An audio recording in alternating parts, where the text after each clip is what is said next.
Hi, George Rogers here with Choice Skills again in day 11 of our series on homeschool curriculum. Today we're going to be moving into new territory for their next 10 videos, and we're going to not be talking about information products, but something that's more important than the information products themselves. In other words, it doesn't really matter whether you're teaching in homeschool or whether your children go to public school. It doesn't really matter whether they're learning math, science, English, history, or whatever the subject is. There's something behind this activity that is more important than the activity itself. There's something more important that we want them to learn and to be able to do than just simply the subject that's being taught. And what I'd like to do with you now is to help us take a look at what our priorities really are in educating. What is it the most important things that we want our children to learn? And so now I'd like to take you into a discussion of Benjamin Franklin's answer to insight question number 1. What is the most important thing you can teach your child? Again, this goes beyond the subject matter. We're trying to get beyond that to consider what it is we're really trying to get at. Now, I can't answer for you, but I would be willing to bet that your objectives in teaching your children are very much the same as mine are in teaching my children. Although they're already grown, this was the most important objective of my life, is to help my kids develop the skills and mindsets necessary to help them to live successfully and productively and to be happy in what is sometimes a difficult world. Now, what does that look like? What constitutes happiness, or what is the basic requirement to be happy? And I think you'll be interested in Benjamin Franklin's answer to that question.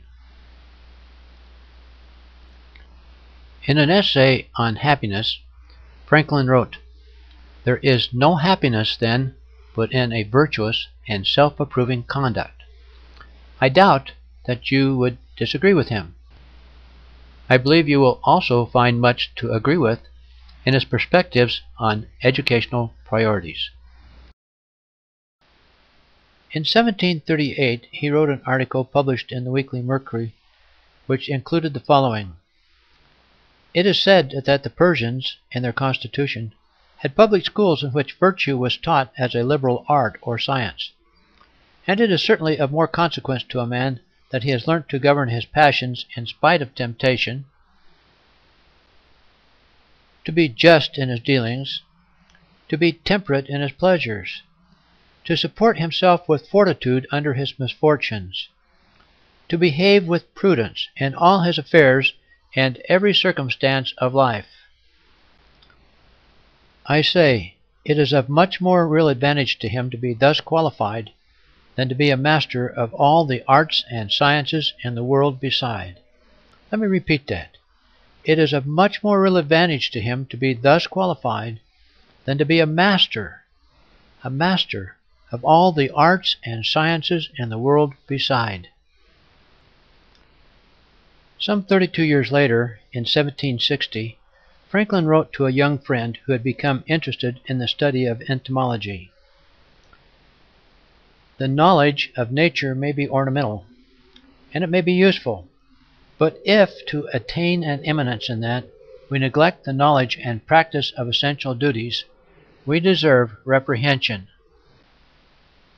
For there is no rank in natural knowledge of equal dignity and importance with that of being a good parent, a good child, a good husband or wife, a good neighbor or friend, a good subject or citizen. That is, in short, a good Christian." The first priority of education, according to Franklin, then, is not reading, it's not writing or arithmetic. It's to help people become good children, good husbands and wives, good parents, good neighbors and friends, and good citizens who are able to govern their passions, exercise justice and temperance, support themselves with fortitude, and behave with prudence in all their affairs. Now, nowhere does Franklin discount the importance of acquiring knowledge. He simply puts into perspective the primary purpose for which education is important. All the other knowledge we acquire is to support and make possible this primary objective. If this is the first video in the series you have received, you can sign up to receive the whole series by going to www.homeschoolcurriculumfaq.com. Also, please feel free to share this with other individuals and friends that you may think will find it helpful and interesting. And I invite you to join me again for day 12, when we will be talking about the answer to insight question number 2. What is the greatest challenge facing young people today? Look forward to seeing you tomorrow.